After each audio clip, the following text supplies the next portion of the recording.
করে আল্লাহ বলতেছেন ইন্নামাল মুমিনুন আল্লাযীনা ইযা যুকিরাল্লাহু ওয়াজিলাত কুলুবুহুম ওয়া ইযা তুলিয়াত আলাইহিম আয়াতুহু যাদাতুহুম ঈমানাও ওয়া আলা রাব্বিহিম ইয়াতাওয়াক্কালুন।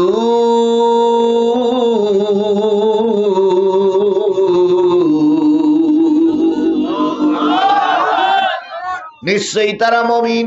কে বলতেছে? আল্লাযীনা ইযা যুকিরাল্লাহু ওয়াজিলাত কুলুবুহুম, যখন তাদের সামনে জিকির করা হয় তখন তাদের দিলগুলো নরম হয়ে যায়। তাহলে জিকির করলে যাদের দিল নরম হয় তারা কি? আর এই জিকির করলে যাদের দিল নরম হয় না বরং জিকিরে বসে না তারা কি হবে? জিকির করলে যারা মুমিন হয়, যারা জিকির করে না তারা কি হবে? যেটা হবে আমি আর এখন বললাম না, কারণ মানুষের কষ্ট দিয়ে লাভ নাই। এখন এবার বলুন তো, জিকির শব্দের অর্থ কি? কার স্মরণ? কোন জায়গায়?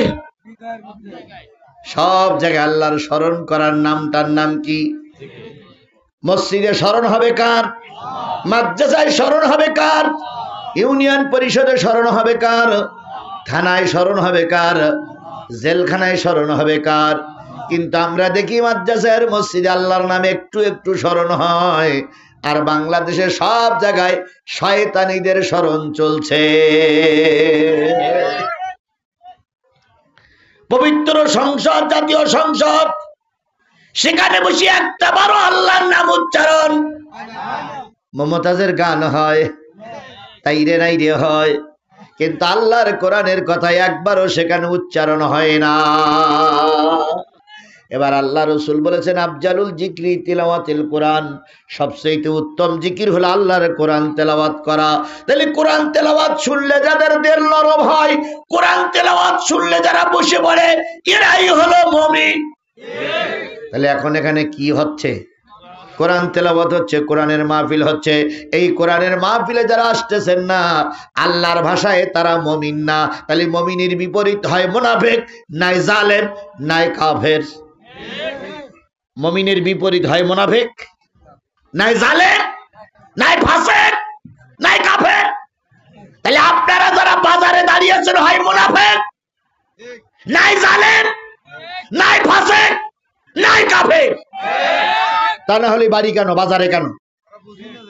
আচ্ছা, আমরা এক কাজ করব, 5 মিনিট মাহফিল বন্ধ করে রেখে সবাই বাজারে যাই, যে কোটা আছে মোটামুটি উঁচু করে ধরে নিয়ে আসি, ধরিয়ে সামনে এনে বসাই দিয়ে বলি তোরা যতক্ষণ এখান বয়, আমরা পিছনে চোখে দিচ্ছি।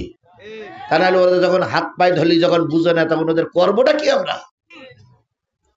আল্লাযীনা ইযা যুকিরাল্লাহু ওয়াজিলাত কুলুবুহুম, জিকির করলে তাদের দিলে শান্তি লাগে, নরম হয়। আল্লাহ রাব্বুল আলামিনের ভাষায় তারা হলো মুমিন। যুবক বলি যারা বাজারে বসে আছো, যুবক বলি যারা বাদাম খাচ্ছ, তারা 1 মিনিট কথা শোনো। তোমার মতন কত যুবক রাস্তায় পড়ে থাকে মরে, তোমার মতন কত যুবক স্ট্রোক করে মারা যায়, তোমার মতন কত যুবক কারেন্ট শর্ট করে মারা যায়, তোমার মতন কত যুবক গাড়ির তলায় পড়ে মারা যায়, তোমার মতন কত যুবক ক্যান্সার আক্রান্ত হয়ে মারা যায়। ও যুবক, আসো কোরআনের ছায়াতলে, আল্লাহ পাক তোমার নিরোগী বানায় হায়াতে তৈয়বা দান করবে। বুঝাইলে যারা বোঝে আবু বকরের সঙ্গে জান্নাতি, বুঝাইলে যারা বোঝে না আবু জেহেলের সঙ্গে জাহান্নামী। আমি বুঝাচ্ছি কিসের পক্ষে, কার কথা? এই কোরআন কার উপরে নাজিল হয়েছিল? সর্বপ্রথম কোরআনের ওয়াজ করেছিলেন কে? নবী। তাহলে নবীর ওয়াজ আমি করতেছি, নবীর উপরে যে কোরআন নাজিল হয়েছিল সেই কোরআন আমি বর্ণনা করতেছি। ও যুবক, যদি না বোঝো, হয়তো এমনটি হতে পারে এমন রোগ আল্লাহ তোমার দেবে যে রোগের ওষুধ পৃথিবীতে খুঁজে পাওয়া যাবে না। কোন মারাত্মক বিপদে পড়ুক আমার কোন ভাই আমি চাই না, কিন্তু কোরআনের মাহফিল হচ্ছে, কোরআনের অভিশাপ নিয়ে বাড়ি যেও না। এই জন্য সবাই চলে আসেন, সবাই চলে আসেন, যারা বাইরে আছেন সবাই চলে আসেন। আমি তো টাইম বেঁধে দিয়েছি, 12টার উপর যাবো না, শীতকাল প্রচন্ড শীত, 12টার উপর যাবো না, তার ভিতরে শেষ করব। এতটুক সময় হাতে ধরে বলি, পায়ে ধরে বলে বসুন, আল্লাহ কবুল করুক, ওদেরকে আসার তৌফিক দান করুক। ওয়াইজা তুলিয়াত আলাইহিম আয়াতুহু যাহাদাতুহুম ঈমানাও। এই কোরআনের আলোচনা যখন মানুষের সামনে করা হয়, যারা মুমিন ব্যক্তি তাদের ঈমান বৃদ্ধি পায়। কিছু কিছু বৃদ্ধি পায়, মাল বৃদ্ধি পায়, এলেম বৃদ্ধি পায়, বয়স বৃদ্ধি পায়, পানি বৃদ্ধি পায়, ফসল বৃদ্ধি পায়, মানুষের ঈমানও ওঠানামা করে। তাইলে কোরআন শুনলে তাদের ঈমান কি হয়? বৃদ্ধি পায়, বৃদ্ধি পায়, বৃদ্ধি পায় যারা মুমিন। ওয়ালা রাব্বিহিম ইয়াতাওয়াক্কালুন। আর এই মুমিন ব্যক্তিগুলো কার উপরে তাওয়াক্কুল করে? আরো জোরে বলেন, কার উপরে তাওয়াক্কুল করে? আমরা তাওয়াক্কুল করে আল্লাহর কোরআনে বসি, আল্লাহ রাব্বুল আলামিন আমাদের বরকত দিয়ে দেবে। এবার যারা আসছেন তারা একটু শোনেন। আল্লাহ রাসূল বলেছেন, মাস্তামা কওমান ফি বাইতিন মিন বুয়ুতিল্লাহ ইয়াতুলুনা কিতাবাল্লাহ ওয়া ইয়াতাদারাসুনাহু ইল্লা নাযালাত আলাইহিমুস সাকিনাহ ওয়া গাশিয়াতুহুমুর রাহমা ওয়া হাফাতুহুমুল মালায়েকা ওয়া যাকারাল্লাহু ফি মান ইনদাহু। আল্লাহ নবী বলেন, যখন কোন আল্লাহর বান্দা মসজিদে অথবা মসজিদের বাইরে, হোক সে ফাঁকা ময়দান, হোক সে মাঠের উপরে, যখন আল্লাহর কোরআন এবং রাসূলের হাদিসের আলোচনা করে, আর ওইখানে নারী আর পুরুষ যারা শ্রোতা থাকে, এরা যদি চুপচাপ বসে বসে আল্লাহর কোরআনের আলোচনা শোনে, ইল্লা নাযালাত আলাইহিমুস সাকিনাহ, তাদের মাথার উপর দিয়ে আল্লাহ পাক রহমতের বাতাস প্রবাহিত করে দেয়। কিসের বাতাস? জোরে বলেন, কিসের বাতাস? কাদের জন্য? যারা চুপচাপ বসে বসে কি শোনে? কোরআন শোনে। তাহলে আল্লাহ রসুলের কথা কি মিথ্যা? আল্লাহর কথা কি মিথ্যা?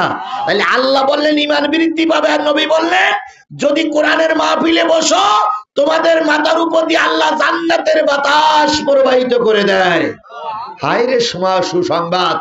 এই সুসংবাদ শোনার পরেও যারা মাহফিলে আসতেছেন না, নিশ্চয়ই আল্লাহ পাক খারাপ রক্ত ভিতরে রেখে দিয়েছে, নিশ্চয়ই আল্লাহ জাহান্নামী করেছে, তাই তোমার এই কোরআনের মাহফিল সহ্য হয় না।